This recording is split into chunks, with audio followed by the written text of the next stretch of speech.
Everyday injustice. Too many wrongful convictions. Corruption has infected the criminal justice system, leaving too many people helpless, fighting for their lives. Instead of receiving justice, people suffer. Is that why they say justice is blind? Hello, and welcome to the Everyday Injustice Podcast. I'm your host, David Greenwald. For the past 10 years, we've operated Vanguard Court Watches in California, including San Francisco, Sacramento, and Yolo counties. Our goal? Expose everyday court injustices, and now, more broadly, shine a spotlight on injustices in the entire criminal justice system, in the form of wrongful convictions, police and prosecutorial misconduct, and mass incarceration. This podcast hopes to take it a step further and highlight criminal justice reform on a national level. Everyday injustice.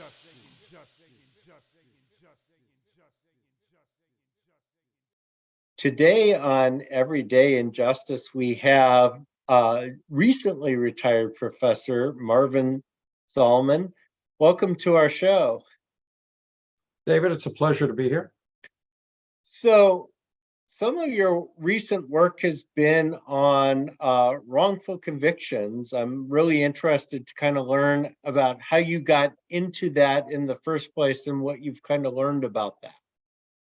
Okay, in the minute before we started recording, I told you, first of all, that I want to compliment the Vanguard, the Davis Vanguard, and saying I felt a little bad that I didn't know about it.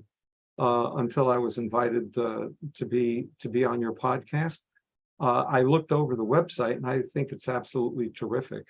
I think focusing in on problems in one county, which is your narrow focus, and then broadening it to larger problems is really important, because we don't have one criminal justice system in the US. We don't even have 50. As Dan Medwed suggested, I listened to his podcast a couple of days ago. We've got 3,000 plus, because each county has a different system with its own weirdness. So how did I get involved? Let me tell you just a couple of things about my background. I'm old. I'm really old. I'm 81. I'm a New Yorker, immigrant folks, lower middle class store owner. Folks lucky enough to get out of Europe as Jews after World War II started. So we're one of the few to actually get visas, and we lost some people in the Holocaust. So I'm sort of a classic Eastern liberal. Graduated from high school, went to college, got a law degree at Brooklyn Law School, and I was on my way to practice law when the Vietnam War intervened.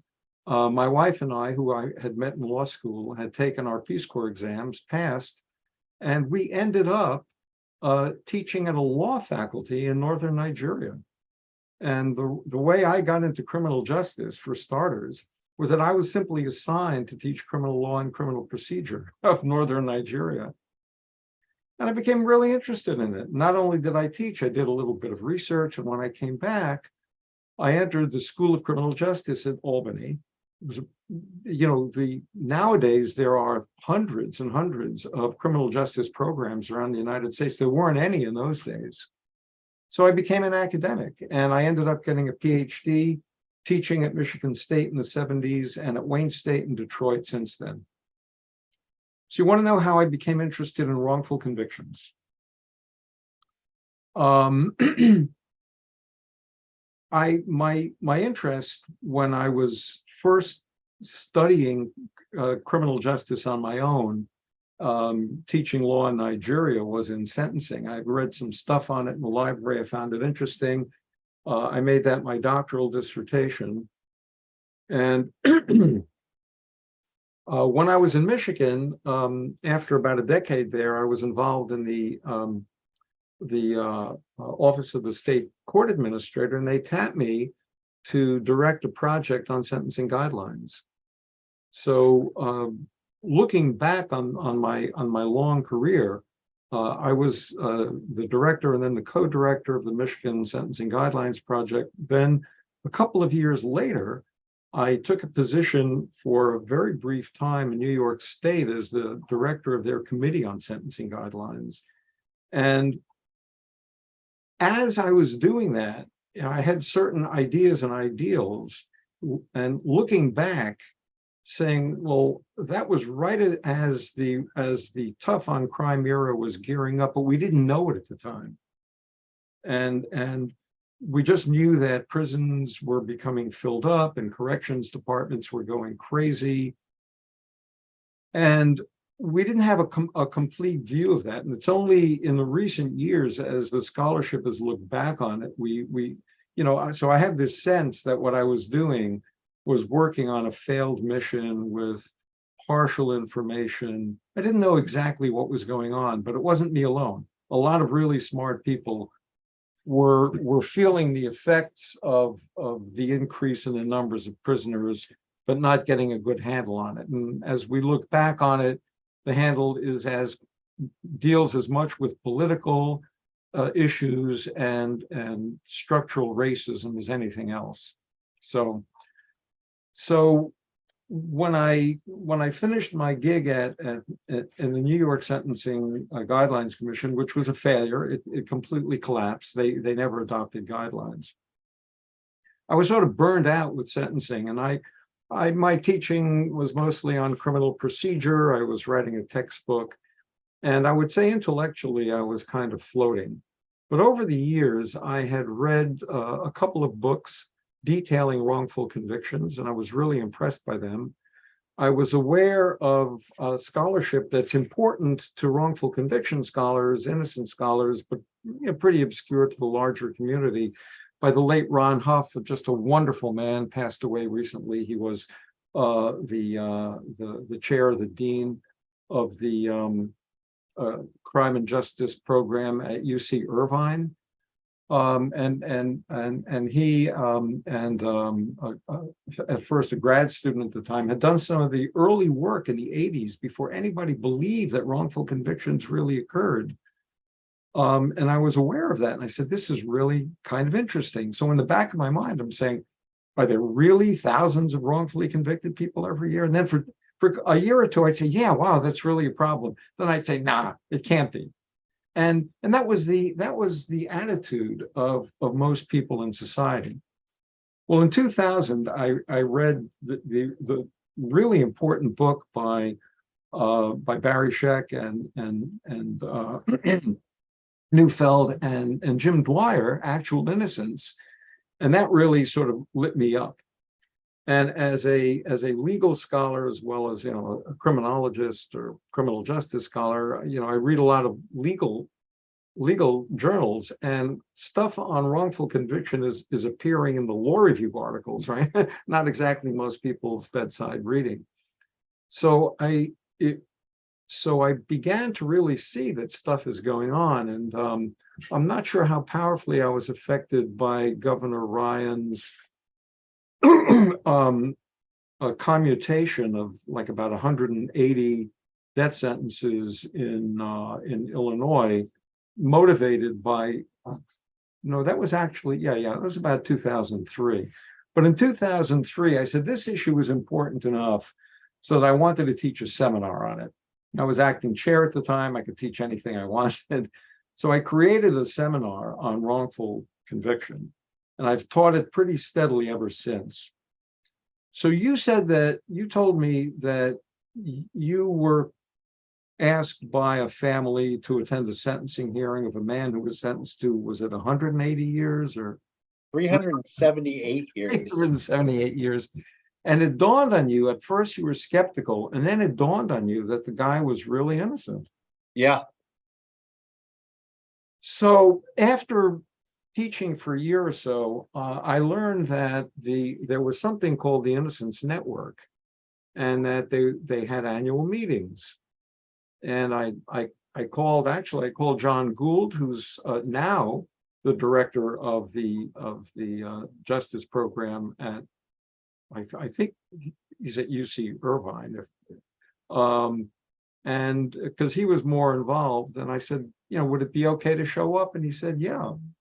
Well, I attended their annual meeting in Washington, D.C., and I had this strange sense that I was like an anthropologist that discovered a tribe that nobody knew about.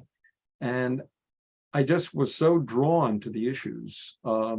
They used a device that was first created by Marshall and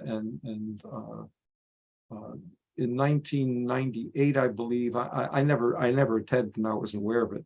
But there was this very, very large death penalty reform conference in Chicago, and they asked exonerees, including a guy here in Michigan who's a friend of mine, Ron Kiney, who was exonerated from death row in New Mexico. Ron wrote an essay for a book that I edited, so I really got into his case. Where each exoneree would stand up and say, "My name is Ron Kiney. If New Mexico had its way, I'd be dead now. I'm actually innocent of this murder." So that really sort of lit a fire on me, and in order to keep track of students' term papers, I started keeping track of all the literature on wrongful conviction. And before retirement, I'm still writing on wrongful conviction. I've written law review articles, some empirical stuff with colleagues. I co-edited a book on innocence reform, and it is just a vitally important topic. And I'd be happy to discuss that. But if you want to go back to my experiences of sort of living through the tough on crime era, sort of like the frog in the pot where the temperature is being turned up. At first, you don't really notice what the problem is, and by the time you understand it, it's too late. You're cooked. We'll go there in a second, but one of the things that at least from my experience, you mentioned the 378-year case.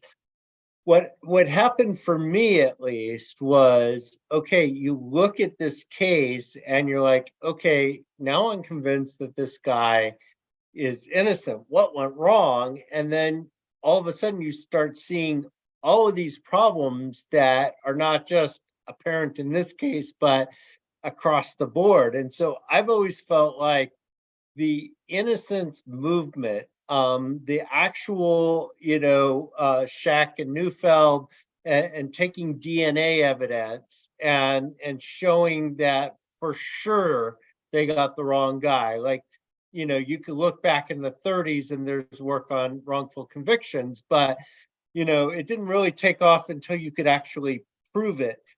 And then we're like, well, what's wrong with the system? And then all of a sudden, forensic science has all these problems, and eyewitnesses are unreliable, and false confessions occur.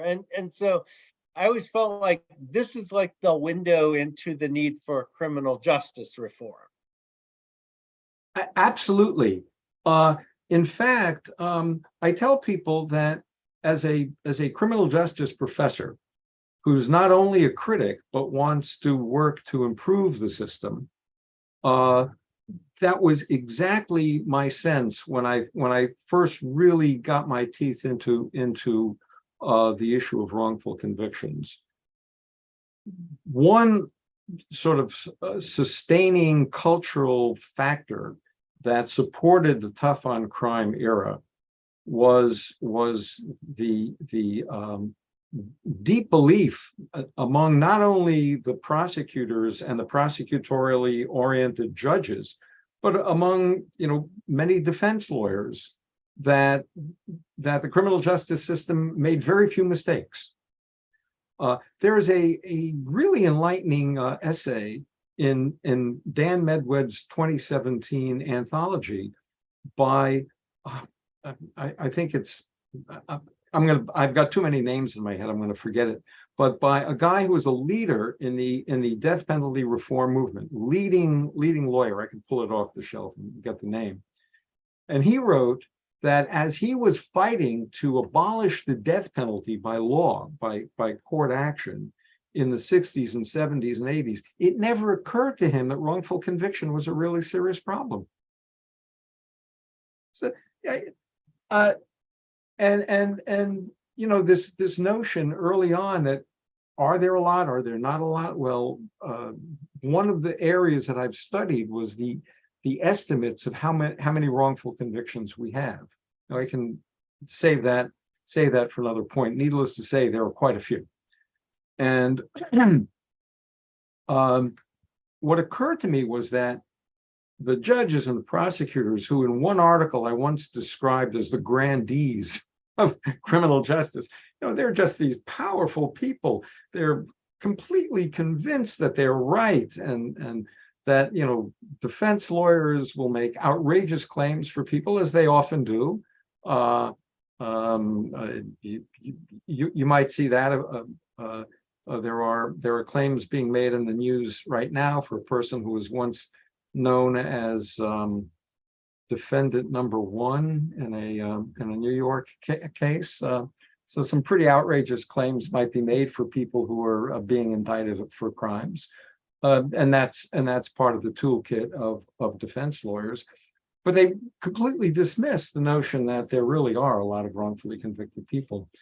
The kind of sympathy that everyone, liberal, conservative, would have for somebody who was genuinely innocent, factually innocent, unconnected to a case, is a very powerful emotion.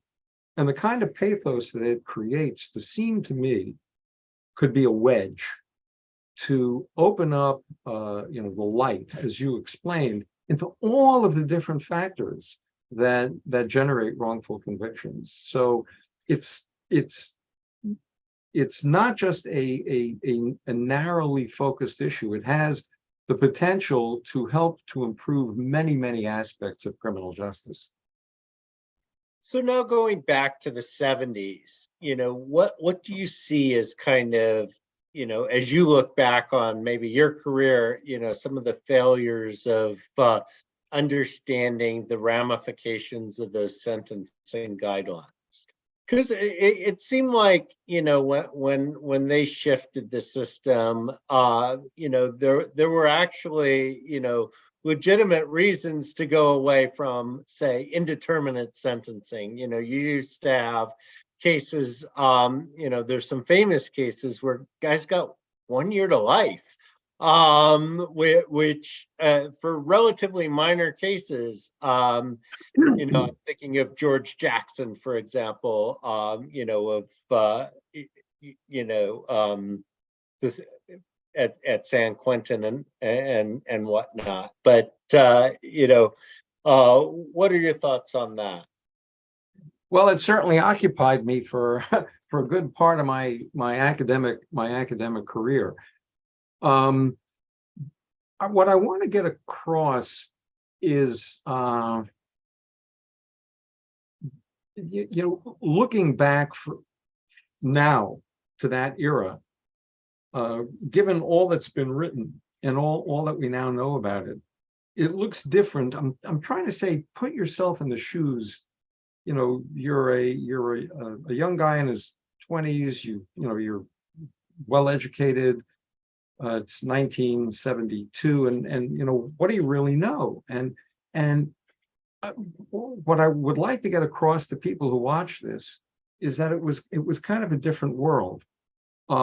It's not just what we know about sentencing; it's what's going on in the larger world. When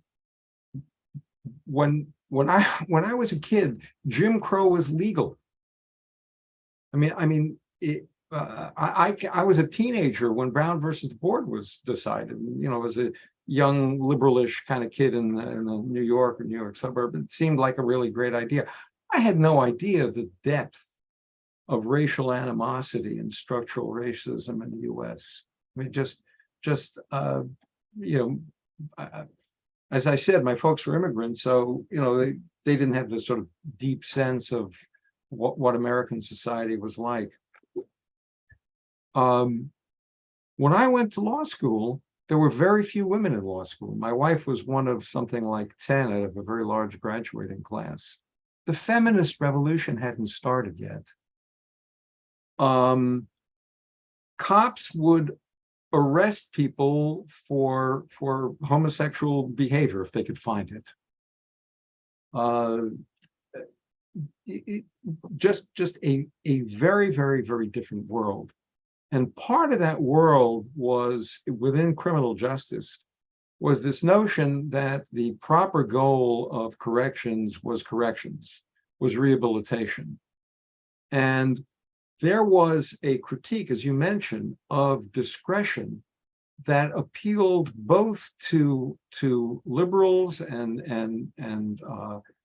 today I guess we'd say progressives, but people way on the left, and it also appealed to rather conservative, pro punishment kinds of folks. And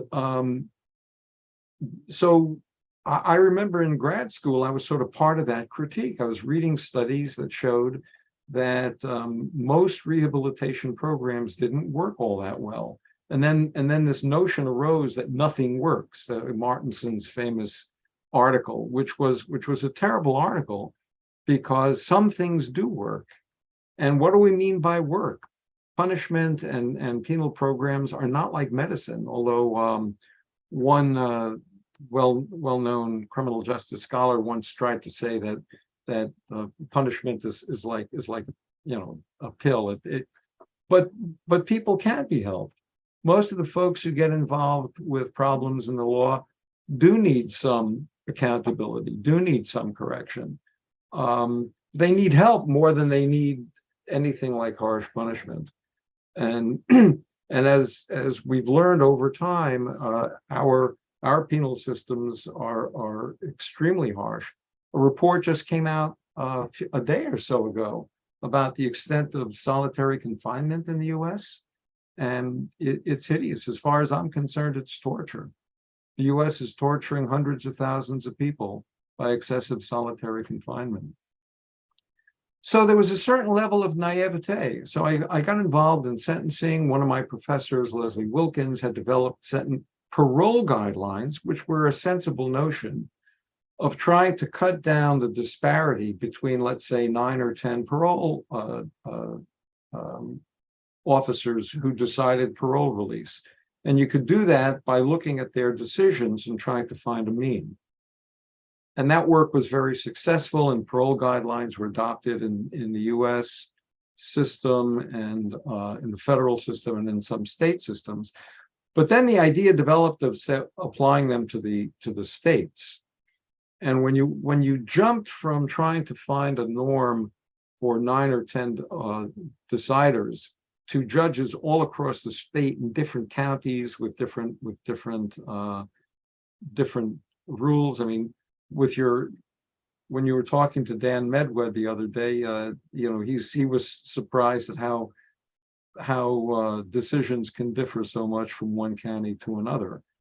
You were kind of in the role of really creating policy and creating policy based on the norms of the Guidelines Commission.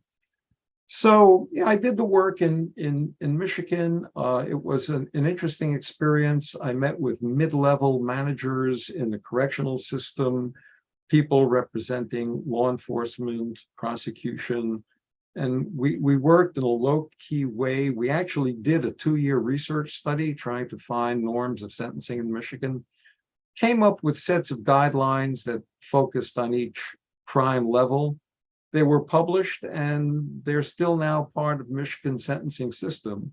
And most lawyers say they think it's useful, that it gives them some guidance, but it wasn't the kind of reform, I think, that made massive changes in the material well-being of prisoners, of people, in the criminal and correctional system, and the criminal legal system. For that, you need other kinds of programs. When I went to New York, it was a totally different thing. There, the commission was established by legislation. It had a history of several prior commissions that were talking about guidelines. unlike a more mid-level professionals, people dealing with each other on a reasonably quiet level, the people on the commission were appointed by the highest level politicians in the state, the governor, both houses of the legislature. It was a highly politicized process. What happened got reported in the papers, and the sharp divisions between people in corrections who were going crazy as more and more prisoners were loading up, were filling up their beds, and they couldn't keep up with it, who wanted some system that would reduce the number of prisoners coming in, and the hardline judges. And one of the things I learned on that commission was that Robert Morgenthau, the very famous district attorney of Manhattan, was on it. And, from the distance, from Michigan, he looked like this great liberal. He opposed the death penalty. But boy, when it came to that commission, he was standing fast for tough standards, supporting, he spoke for every prosecutor in New York, and his power just about outweighed everybody. So it was a complete power play. And at the end, I felt personally burned out by that whole process, and it just didn't work. But I'm not sure it would have made that much of a difference, because what really was driving things was the Rockefeller drug laws. And Rockefeller, who had been this great liberal just 3 years before and created this, really put money into correctional treatment, when he figured that in order to get elected president of the United States, as the Republican Party was starting to become tougher, he decided he had to become tough on crime and push the Rockefeller drug laws, which were a total disaster. So, and very important in kicking off the tough on crime, the escalation of prisoners from about 180,000 in the early 70s to, if you count both jails and prisons, over 2 million today, and the highest rate in the Western world. All of that. So, I look back on it and I say, gosh, what a fool. I actually, I sort of got suckered into putting a little bit of polish on what was really a bad system.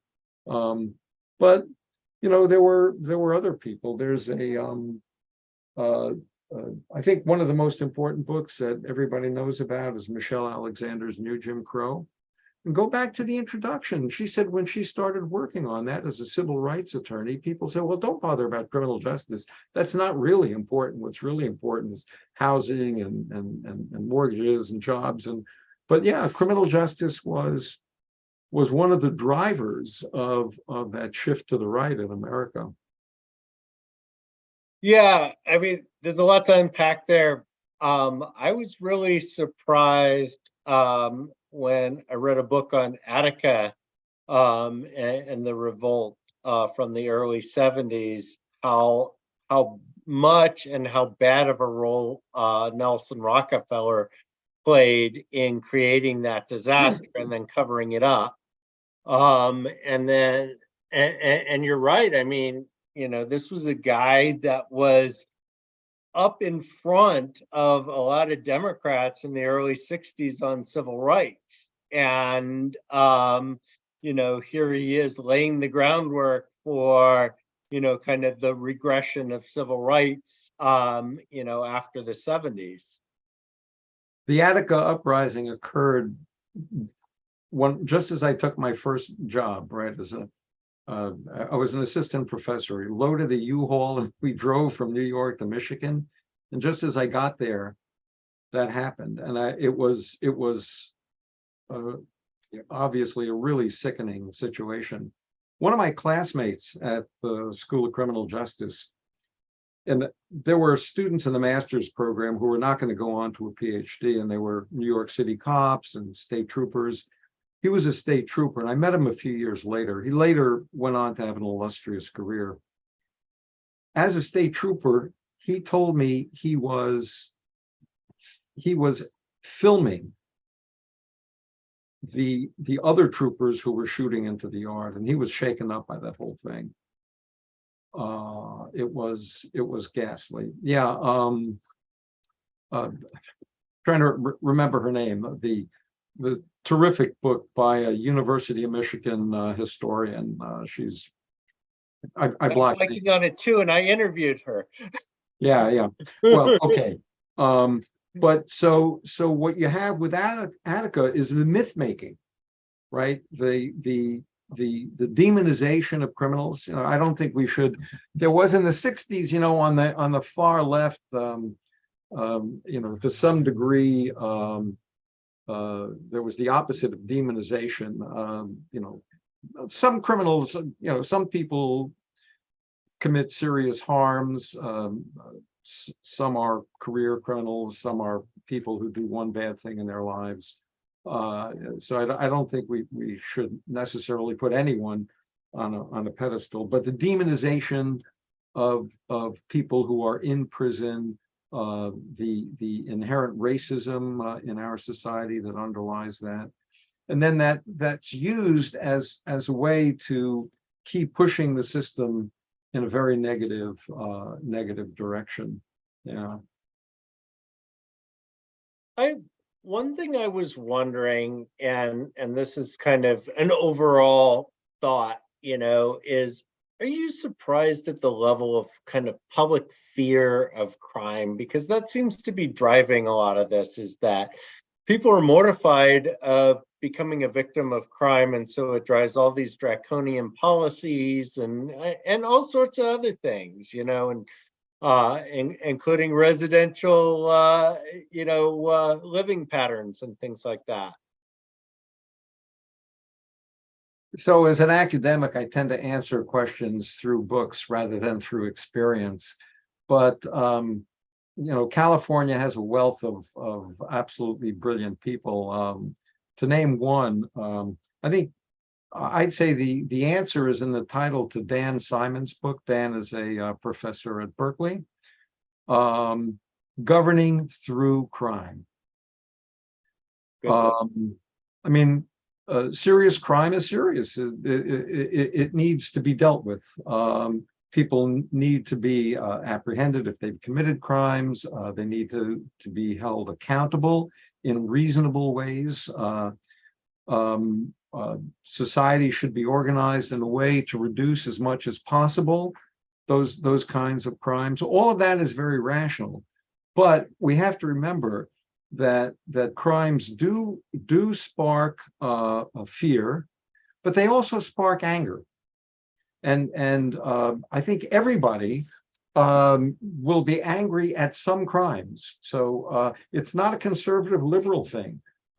I think liberals are very angry about crimes that were committed, let's say in the government areas of Washington, D.C. on, what was that, January 6th, 2021.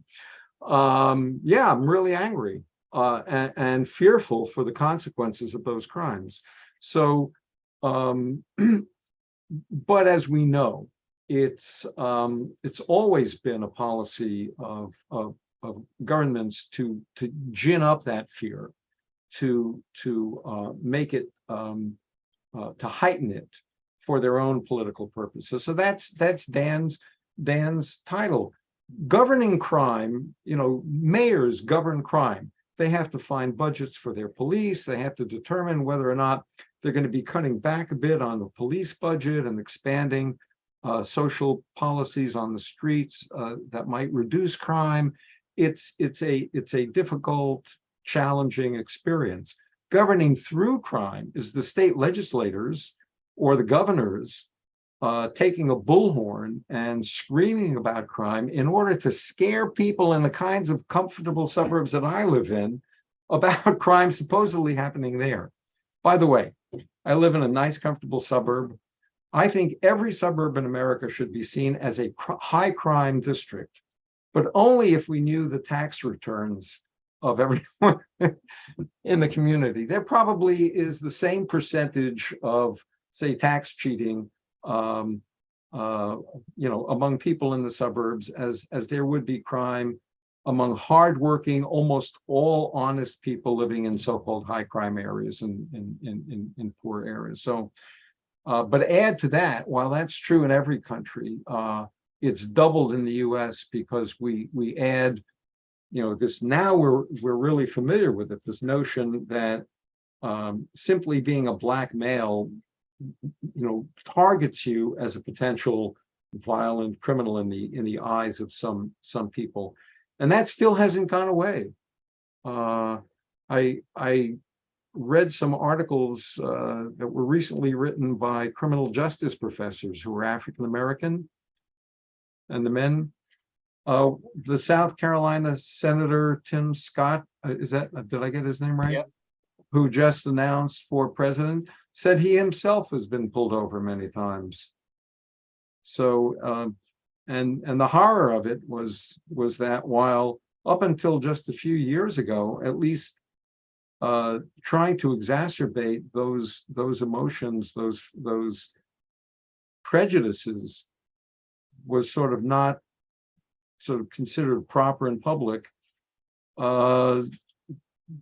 With the political action of President Trump, it's become okay to say that or to hint that in some circles, and that's a criminal justice problem as well as a social problem. All right. Well, we're almost out of time. Any other kind of thoughts or reflections that you have?